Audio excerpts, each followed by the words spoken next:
नमस्कार विद्यार्थी मित्रांनो, क्रिएटिव्ह मॅथ्स मराठी या आपल्या लाडक्या YouTube चॅनलमध्ये पुन्हा एकदा तुमच्या सगळ्यांचं सहर्ष स्वागत आहे। आज आपण चर्चा करतो इयत्ता 10वी गणित भाग 1 चं तिसरं प्रकरण अंकगणितीय श्रेणी यामधला सराव संच 3.4 आज आपण पाहणार आहोत। ओके, तर जाऊयात पुढे जाण्याच्या अगोदर एक छोटीशी रिक्वेस्ट आहे, जर तुम्ही नवीन असाल आपल्या YouTube चॅनलवर आणि अजूनपर्यंत आपला चॅनल सबस्क्राइब नसेल केला तर आत्ताच आपला चॅनल सबस्क्राइब करा आणि त्या बाजूला असलेलं बेलचं बटन दाबा, जेणेकरून आम्ही अपलोड केलेल्या प्रत्येक नवीन व्हिडिओची नोटिफिकेशन सगळ्यात अगोदर तुमच्यापर्यंत पोहोचेल।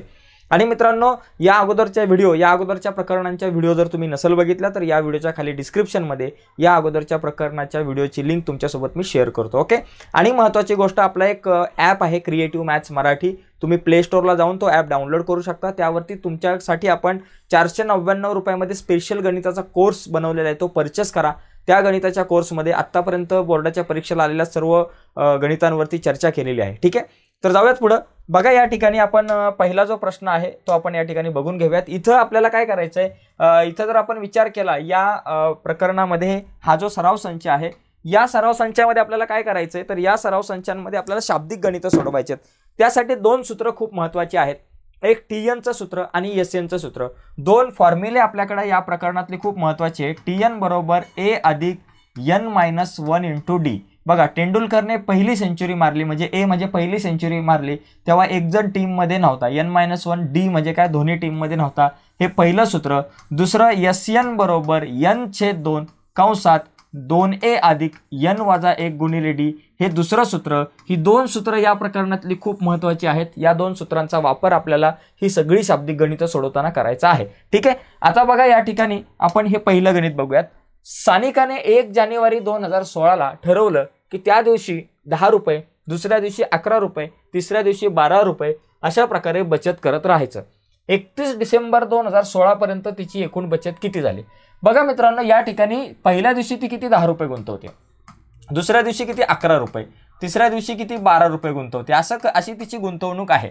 ओके, तर आता हिची जी गुंतवणूक आहे आपल्याला त्यांनी काय विचारलंय, तर 31 डिसेंबर पर्यंतची, म्हणजे 1 जानेवारीला ती पैसे गुंतवायला सुरू करते आणि 31 डिसेंबरला संपते, म्हणजे संपूर्ण वर्षभर, वर्षाचे सगळे दिवस ती पैसे गुंतवते।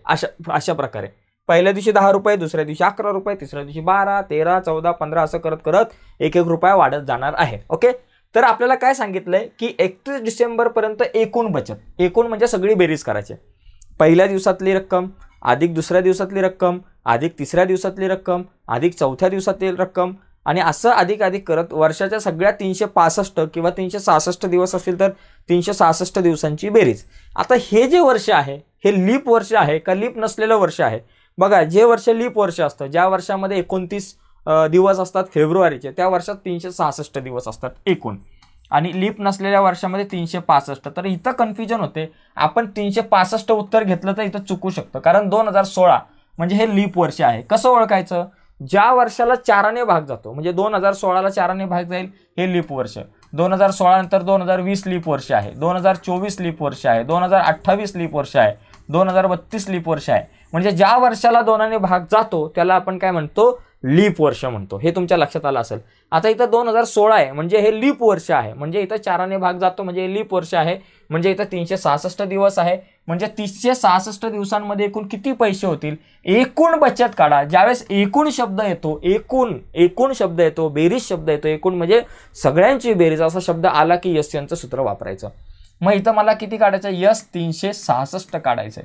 ओके, इथं जर आपण बघितलं तर A बरोबर किती, पहिलं पद 10, A म्हणजे पहिले पद, पहिल्या नंबरला कोण आहे, 10 आहे। D म्हणजे काय बाबा, या ठिकाणी वजाबाकी फरक, 11तून 10 गेले 1, 12तून 11 गेले 1, D बरोबर 1 आहे, आणि S 366 आपल्याला या ठिकाणी काढायचं आहे, आणि इथं N ची किंमत किती, 366 आपल्याला घ्यावी लागणार आहे। आता बघा SN चं सूत्र वापरू, SN बरोबर N/2 कंसात 2A अधिक N-1 गुणिले D ओंभट स्वाहा, अशा प्रकारे इथं सूत्र लिहून घ्यायचं आहे। आता आपण काय करू, SN च्या ऐवजी S 366 लिहून टाकू, SN च्या ऐवजी S 366 बरोबर N/2, N च्या जागेवर 366, कारण इथं N च्या जागेवर 366 घेतलेत। यस, तर या ठिकाणी 366 भागिले 2 आणि कंसामध्ये 2 गुणिले A ची किंमत किती, 2 गुणिले A ची किंमत आपल्याकडे आहे 10, अधिक N-1, N किती आहे 366, मग इथं लिहा 366 वजा 1 गुणिले डी, डी किती आहे बाबा 1 आहे, विषय संपला. आता 366ला 2ने भाग लावा. काय तर बाबा बे एके बे, बे 8 16, बे 3 6, 183. नीट भाग लावा बघा. 366 भागिले 2, बे एके बे, 3तून 2 गेला 1, वरून आले 6. ओके, बे 8 16, 16तून 16 गेले 0, वरून आले 6 आणि बे 3 6 किती आलं 183, 183. ओके, विराट कोहलीचा हायेस्ट स्कोअर वन डे मधला. 2 10 जा, बेन 10 किती 20. ओके, अधिक 366 वजा 1, 366 मधून 1 गेले 365 गुणिले 1. ओके, आता या ठिकाणी बघा 183 आपल्याकडं जसाच्या तसा, या ठिकाणी 20 जसेच्या तसे. 365 गुणिले 1 किती झाले बाबा 365 झाले. त्याच्यामध्ये काहीच बदल नाहीये, ते काहीच फरक नाहीये त्याच्यामध्ये. आता बघा 183 आपल्या जागेवर, 183 आपल्या जागेवर आणि गुणिले या ठिकाणी 20 अधिक 365, 20 अधिक 365 किती झाले 385, 385 झाले.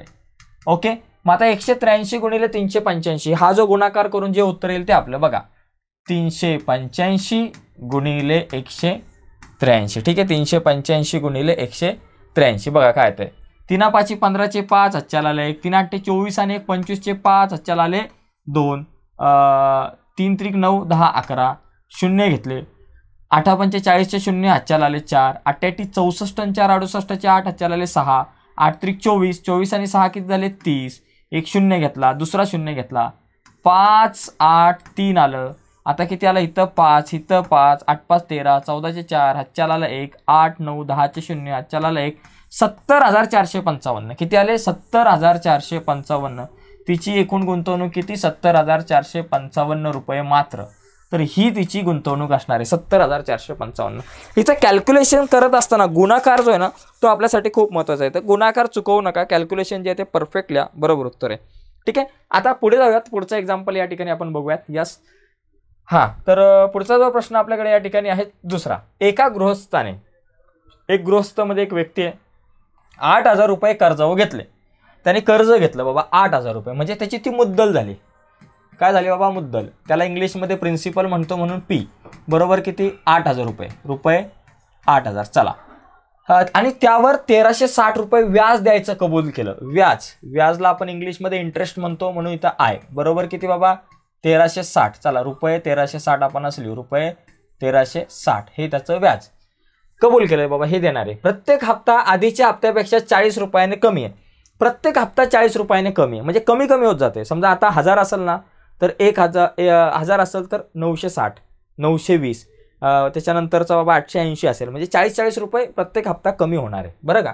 मग हप्ता कमी होणार आहे म्हणजे त्याला आपण काय म्हणू, डी म्हणू. डी किती बाबा वजा 40. डी म्हणजे तो फरक आहे, बरं ना, प्रत्येक हप्त्यांमधला फरक. हप्ता दरवेळेस 40ने कमी होणार, म्हणजे डी बरोबर किती बाबा तुमचा वजा 40 असेल. आणि रुपये कमी देऊन सर्व रक्कम 12 मासिक हप्त्यात भरली. एकूण हप्ते किती 12, तो 12 वेळा पैसे भरणार आहेत. एकूण हप्ते 12 म्हणजे एन बरोबर तुमच्याकडे किती 12 झाली. ओके, तर त्याने दिलेला पहिला व शेवटचा हप्ता. पहिला हप्ता म्हणजे ए आपण समजू, अंकगणिती श्रेणीमध्ये पहिला हप्ता ए किंवा त्याला आपण T1 म्हणतो. आणि शेवटचा हप्ता म्हणजे 12 हप्ते आहेत, शेवटचा म्हणजे 12 नंबरचा हप्ता म्हणजे T12 आपल्याला या ठिकाणी काढायचा आहे. तर सगळ्यात पहिली गोष्ट आपण ए काढण्याचा प्रयत्न करूया, T1 काढण्याचा प्रयत्न करू. आता या ठिकाणी दिलंय काय त्याचा जर आपण एक विचार केला नीट शांतपणे तर तुमच्या लक्षात येतं की या ठिकाणी बघा काय आहे की या ठिकाणी मुद्दल पी बरोबर आपल्याकडे 8,000 दिले, व्याज बरोबर 1,360. म्हणजे तो जो व्यक्ती आहे कोणी असेल तो जे पैसे भरणार आहे, तो पैसे भरत असताना तो या ठिकाणी 8,000 तर त्याला भरावेच लागणार आहे, त्याच्यात काय वाद नाही. प्लस त्याला 1,360 रुपये पण भरायचे आहेत. म्हणजे 12 हप्त्यामध्ये टोटल त्याची रक्कम किती होणार आहे, त्याच्या खिशातून किती पैसे जाणार आहे, बँकेमध्ये असेल किंवा सावकाराकडे असेल, कुठे असेल, तर त्याच्या खिशातून एकूण 8,000 आणि अधिक 1,360 एवढे पैसे जाणार आहे.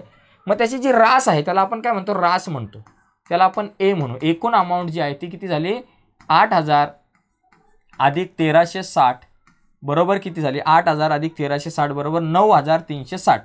बरं ठीक आहे, आपण इथं असं लिहू 8,000 किंवा बा पी अधिक आय, बरं का, पी अधिक आय बरोबर 8,000 अधिक 1,360 बरोबर किती झाली, अक्षर नीट काढू बाबा नाही तर म्हणाल काय काढले काय समजत नाही माणसाने. हां, म्हणजे तुमच्याकडे रास बरोबर किती या ठिकाणी ए बरोबर ए म्हणजे अमाऊंट जी आहे ती तुमच्याकडं 9,360 रुपये.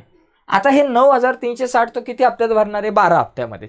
एकूण 12 हप्त्यात भरणारे 9,360 म्हणजे पहिल्या हप्त्यातली रक्कम अधिक दुसऱ्या हप्त्यातील रक्कम अधिक तिसरा हप्ता अधिक चौथा हप्ता अधिक पाचवा अधिक सहावा अधिक सातवा अधिक आठवा अधिक अधिक अधिक करत 12च्या 12 हप्त्यांची बेरीज.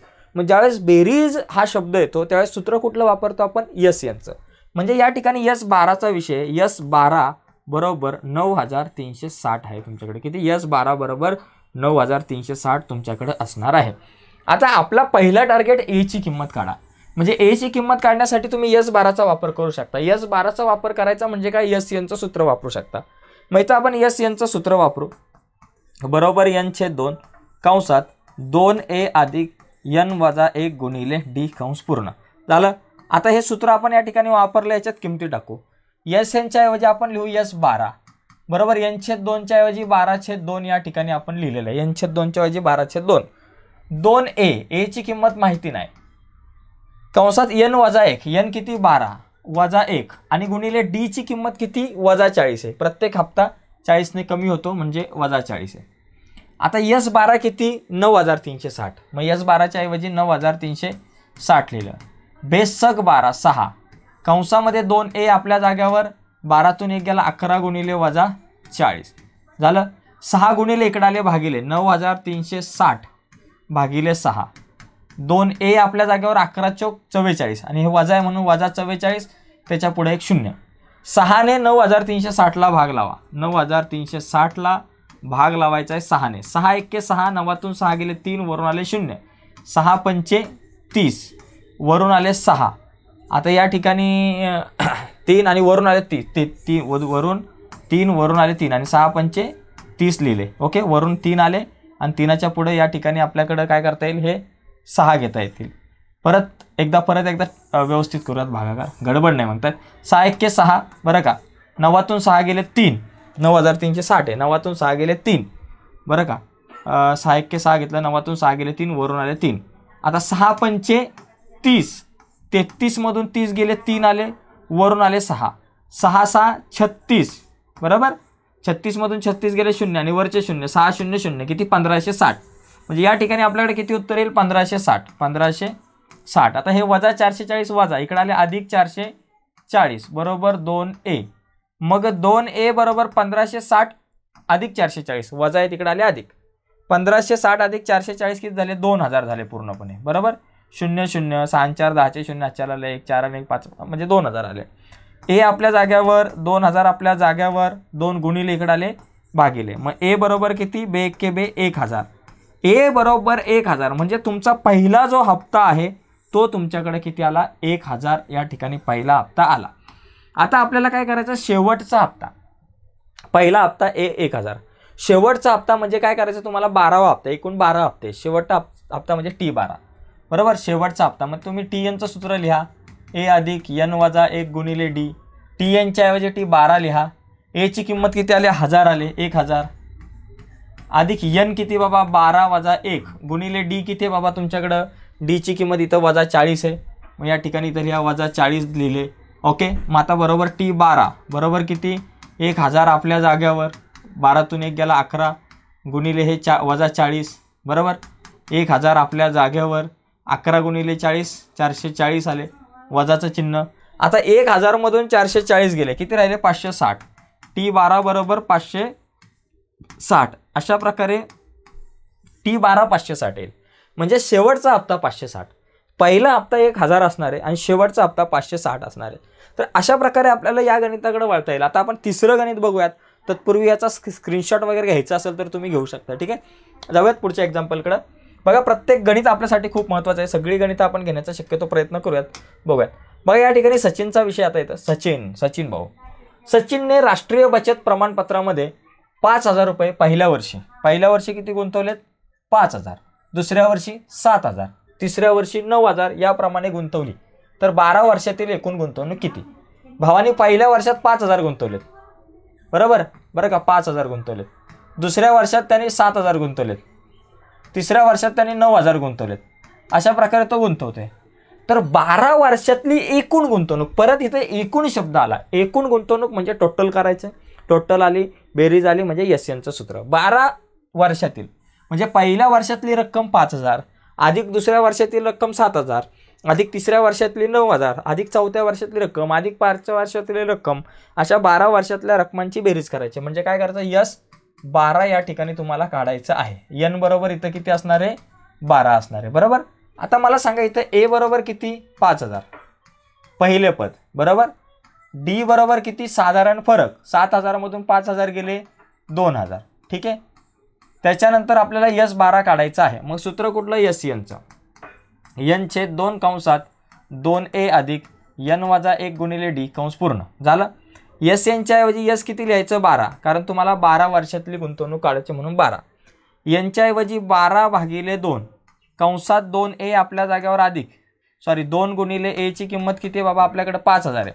लिहून टाका 5,000 अधिक एन वजा 1, एन किती 12 वजा 1 गुणिले डी किती बाबा, तुमच्याकडे 2,000 आहे.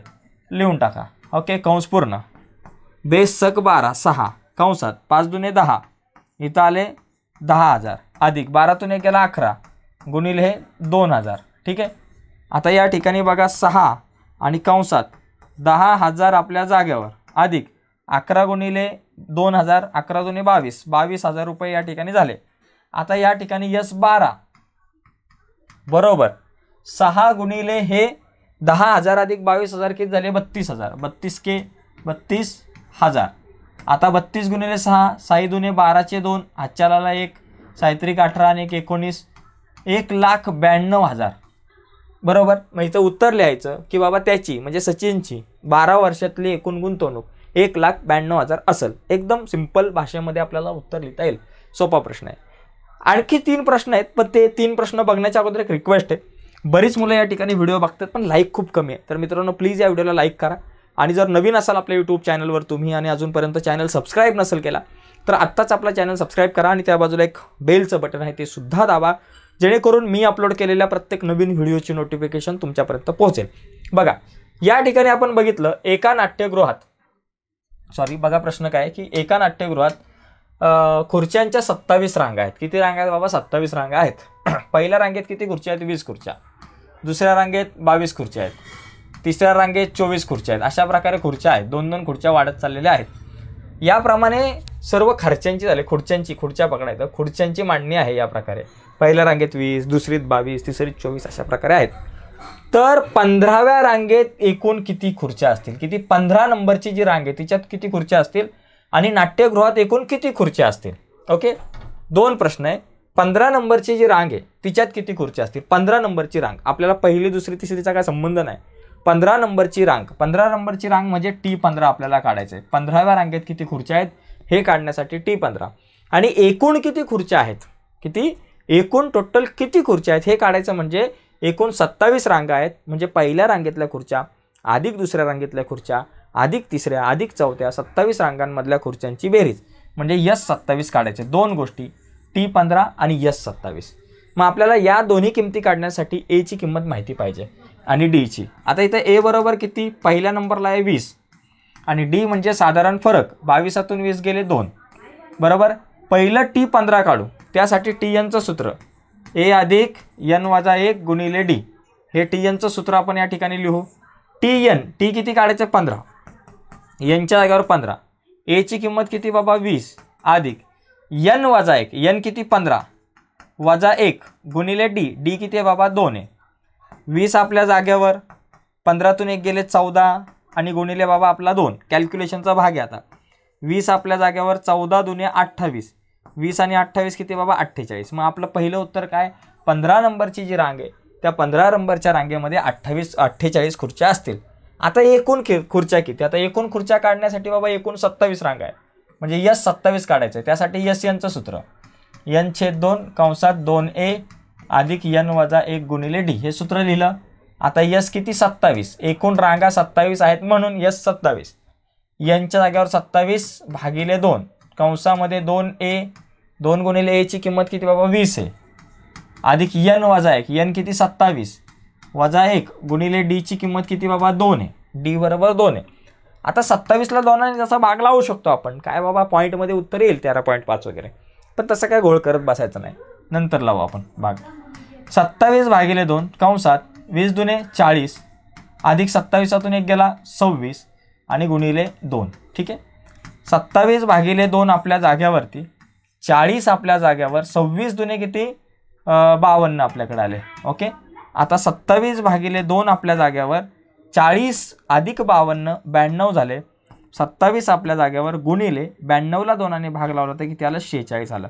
आता 27 गुणिले 46 या ठिकाणी आपण करूयात. 46ला 27ने गुणू, 27चा पाडा येत नसेल काळजी करायची नाही. गप आपलं 7 चकून 42, आजच्याला 4, 7 चोक 28 आणि 4 32, 0. 6 दुने 12चे 2, आजच्याला 1 आणि त्याच्यानंतर 4 दुने 8 आणि 1 9, 2 4 12, 12 42, 1242 आपल्याकडे या ठिकाणी उत्तर असणार आहे. एकदा चेक करू बरं का. 1242 बरोबर 1242 म्हणजे तुमचं हे उत्तर आलं. तुम्ही काय सांगाल की 15व्या रांगेमध्ये 48 खुर्च्या असतील, उत्तर पूर्ण वाक्यात लिहायचं. 15व्या रांगेत 48 खुर्च्या असतील आणि नाट्यगृहामध्ये एकूण 1242 खुर्च्या असतील. तर अशा प्रकारे या प्रश्नाकडे आपल्याला वळता येईल 4 नंबरचा. ठीक आहे, आता पुढचा एक प्रश्न आपण बघू. बघा, पुढचा प्रश्न आहे कारगिल येथे. बघा या ठिकाणी हा जो प्रश्न आहे, कारगिल येथे आठवड्यातील सोमवार ते शनिवार या दिवसांच्या तापमानांची नोंद केली. बरं का, सोमवार ते शनिवार या दिवसांच्या तापमानाची नोंद केली. त्या नोंदी अंकगणिती श्रेणीत आहेत असे आढळले. सोमवार व शनिवारच्या तापमानांची बेरीज मंगळवार व शनिवारच्या तापमानाच्या बेरजेपेक्षा 5 सेल्सिअसने जास्त आहे. जर बुधवारचे तापमान 30 अंश सेल्सिअस असेल तर प्रत्येक दिवसाचे तापमान या ठिकाणी आपल्याला काढायचे. तसं बघायला गेलं तर हा प्रश्न काही एवढा अवघड नाही. प्रश्न सगळे खूप सोपे असतात. याच्यामध्ये आपल्याला काय करायचे, या प्रश्नामध्ये आपल्याला अंकगणिती श्रेणीतील काही क्रमगत पदे आहेत. आता या ठिकाणी आपण 5 क्रमगत पदांचा विचार करूयात. अंकगणिती श्रेणीतील 5 क्रमगत पदे. मग ती 5 क्रमगत पदे घेताना आपल्याला काळजी घ्यायची काय, ए वजा डी वगैरे, ए वजा डी, ए वजा 2D, अशा प्रकारे आपल्याला ती 5 क्रमगत पदे जी आहेत ती आपल्याला या ठिकाणी घ्यावी लागणार आहे. ओके, मग ही जी 5 पदं आहेत आपल्याला अंकगणिती श्रेणीमधली ती बघा अशा प्रकारे आपण घेऊयात. ए वजा डी, ए वजा डी 2D घेऊ आपण. समजा ए वजा 2D, ए वजा डी, ए अधिक डी. एक काम करा, ए वजा डी घ्या, ए अधिक डी, ए अधिक 2D आणि ए अधिक 3D. 1 2 3 4 5. बघा, सोमवार मंगळवार बुधवार गुरुवार शुक्रवार आणि शनिवार 6 दिवस आहे.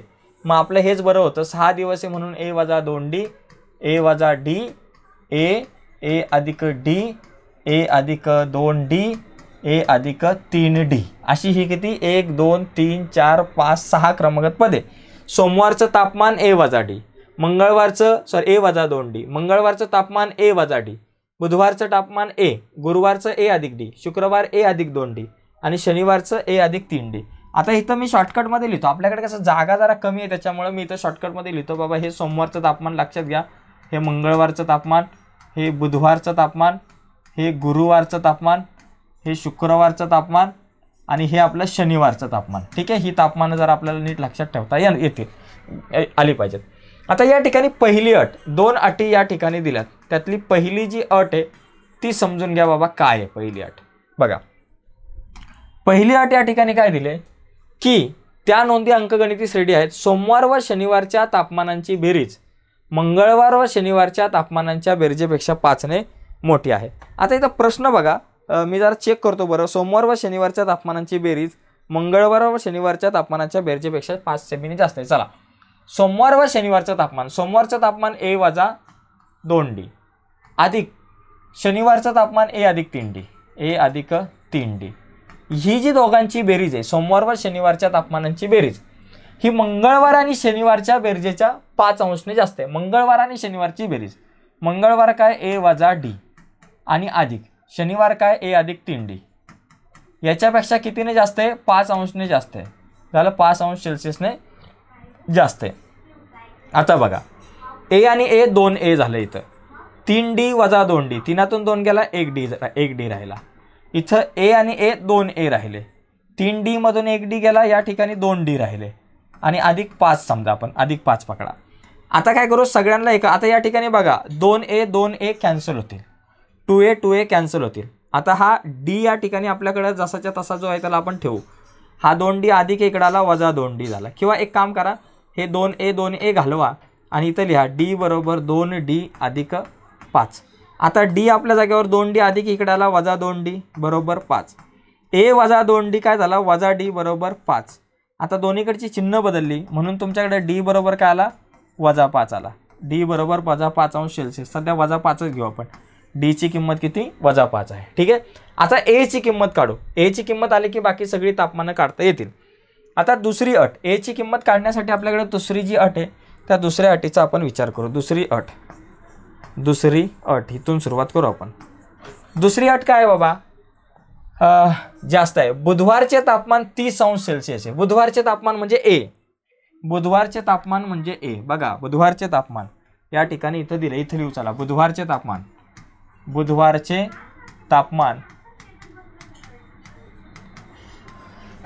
म्हणजे A बरोबर किती बाबा, बुधवारचं तापमान 30 अंश सेल्सिअस आहे. ठीक आहे. आता A ची किंमत 30, D ची किंमत वजा 5. आता बाकी सगळी तापमानं आपल्याला काढता येतील. पहिलं आपण सोमवारचं तापमान काढू. सोमवारचं तापमान काय बाबा, सोमवारचं A वजा 2D. A वजा 2D.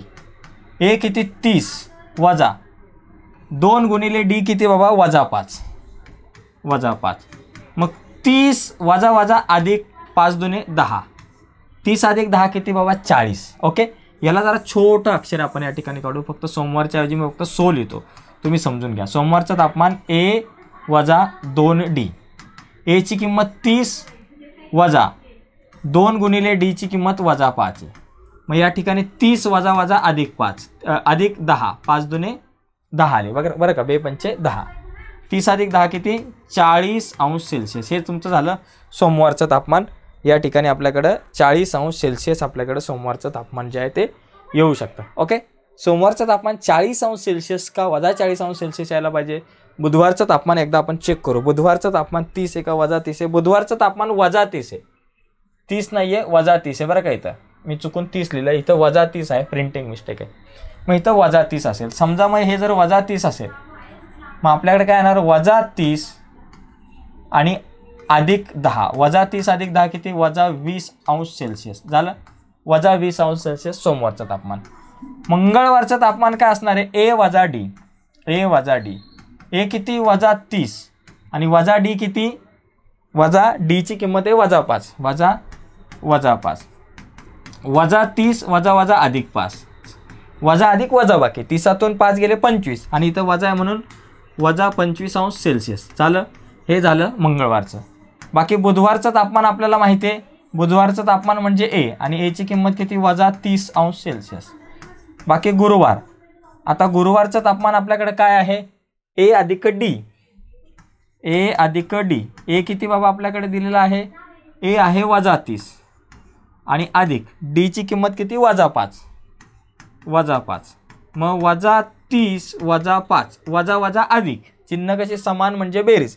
30 आणि 5 35, फक्त वजा 35 अंश सेल्सिअस. हे लक्षात घ्या, थोडंसं पलीकडे गेलेलं आहे. वजा 35 अंश सेल्सिअस दिसतं सगळ्यांना. येस. त्याच्यानंतर शुक्रवारचं तापमान काय बाबा, A अधिक 2D. A किती आहे बाबा, 30 अधिक 2 गुणिले D किती बाबा, वजा 5 आहे. वजा 30 आणि हे वजा 5 दुने 10. वजा 30 वजा 5 किती, वजा 40 अंश सेल्सिअस झालं. त्याच्यानंतर शनिवारचं तापमान. शनिवारचं तापमान A अधिक 3D. शनिवारचं तापमान A अधिक 3D. A किती, वजा 30 अधिक 3 गुणिले D किती, वजा 5 आहे बरोबर. आता या ठिकाणी वजा 30 अधिक वजा वजा 5 त्रिक 15. 30 आणि 15 किती झाले बाबा, वजा 45 अंश सेल्सिअस. तर अशा प्रकारे हा जो प्रश्न आहे तो आपण सोडू शकतो. थोडासा क्रिटिकल होता. एकदा परत व्हिडिओ जर तुम्ही बघितले तर कदाचित तुम्हाला समजेल ती. त्यामुळे पुन्हा रिपीट करून ही व्हिडिओ बघा, नक्कीच लक्षात येईल. यानंतर एक शेवटचा प्रश्न आहे, तो खूप सोपा आहे, तो आपण बघूया. शेवटचा प्रश्न सगळ्यात सोपा आहे म्हणून तो शेवटी दिला आहे. इथं काय दिलंय, जागतिक पर्यावरण दिनानिमित्त त्रिकोणामिती भूखंडावर वृक्षारोपणाचा कार्यक्रम आयोजित करण्यात आला. पहिल्या ओळीत 1 झाड आहे, दुसऱ्या ओळीत 2 झाडं आहेत, तिसऱ्या ओळीत 3 झाडं आहेत. अशा प्रमाणे एकूण 25 ओळी आहेत. तर एकूण झाडं किती बघा, पहिल्या ओळीत 1 झाड, दुसऱ्या ओळीत 2 झाड, तिसऱ्या ओळीत 1 2 3 झाडं, चौथ्या ओळीत तुमच्याकडे 4 झाडं असतील, तर अशी झाडं एकूण किती होतील या ठिकाणी? 25 ओळी आहेत. मग एकूण झाडं विचारली, एकूण शब्द आला म्हणजे SN. 25 रांगा आहेत, एकूण 25 झाडं नाही, एकूण रांगा 25 आहेत. तर किती झाडं असतील? मग S25 वापरायचं. मग S25 वापरण्यासाठी SNचं सूत्र वापरायचं. त्यासाठी इथं A बरोबर किती? पहिले पद 1 आहे आणि D बरोबर किती बाबा? 2तून 1 गेला 1 आणि S25 काढायचं आहे. ओके, इथं SNचं सूत्र लिहू आपण. SN बरोबर N/2 कंसात 2A अधिक N वजा 1 गुणिले D. झालं. Nच्या ऐवजी S25 लिहू. N/2 यांच्या जागेवर 25 भागिले 2 आपल्या जागेवर, 2 गुणिले A ची किंमत 1 आहे अधिक N वजा 1. N किती बाबा? 25 आहेत. मग 25 वजा 1 जसे तसे गुणिले D ची किंमत पण 1च आहे. विषय संपला. झाला. आता यानंतर बघा, 25 भागिले 2 भाग नका लावू, नंतर लावू आपण. हे जसेच्या तसे 2 1 2, 25तून 1 गेला 24 गुणिले 1. ठीक आहे. आता पुढे बघा, S25 बरोबर 25 भागिले 2 कंसामध्ये 2 अधिक 24 एके 24, 2 अधिक 24 एके 24. 25 भागिले 2 गुणिले 24 अधिक 2 झाले 26. 25 गुणिले 26ला 2ने भाग लावला. 26 भागिले 2 किती? 13. 25 गुणिले 13 हा गुणाकार करा. 13 पंचे 65 चे 5 चालेल 6. 13 दुने 26, 27 28 29 30 31 32, 325 एकूण. अरे बाप, परत एकदा बघा बरं का, काय कुछ तो गडबड है दया. 25 गुणिले 13, 13 पंचे 65 चे 5 चालेल 6. 13 दुने 26, 26 आणि 6 झाले 32. बरोबर, 325. 325 बरोबर आहे. तर एकूण झाडं या ठिकाणी किती असणार आहे? 325. तर या ठिकाणी एकूण 325 झाडं लावली असं आपल्याला म्हणता येईल. ठीक आहे. तर अशा प्रकारे हा सराव संच झालेला आहे. बघा मित्रांनो, हा सराव संच अशा प्रकारे झालेला आहे. म्हणजे या प्रकरणातले सगळे सराव संच झाले. या अगोदरचे जे काही सराव संच आहेत 3, त्याच्या लिंक या व्हिडिओच्या खाली डिस्क्रिप्शनमध्ये मी तुमच्यासोबत शेअर केलेले आहेत. ओके. आता सगळ्यात महत्त्वाची गोष्ट म्हणजे बघा, जाता जाता पुन्हा एकदा आठवण करून देतो, आपला एक ॲप आहे क्रिएटिव्ह मॅथ्स मराठी. त्या ॲपची लिंक या व्हिडिओच्या खाली डिस्क्रिप्शनमध्ये मी तुमच्यासोबत शेअर केलेली आहे. तर डिस्क्रिप्शनमध्ये जा मित्रांनो, त्या लिंकवर क्लिक करा आणि आपलं ॲप डाउनलोड करा, नसेल डाउनलोड केलं तर. आणि त्या ॲपवरती आपण तुमच्यासाठी एक स्पेशल कोर्स तयार केलेला आहे इयत्ता 10वीच्या गणिताचा. ओके. तर तो कोर्स तुम्ही परचेस करा, त्यातली गणितं बघा, तुम्हाला खूप फायदा होईल. आत्तापर्यंत बोर्डाच्या परीक्षेला आलेल्या सगळ्या गणितांचा विचार त्या आपण व्हिडिओजमध्ये करण्याचा प्रयत्न केलेला आहे. फक्त 499चा कोर्स आहे. परचेस करा आणि अभ्यास करा. बाय मित्रांनो, धन्यवाद.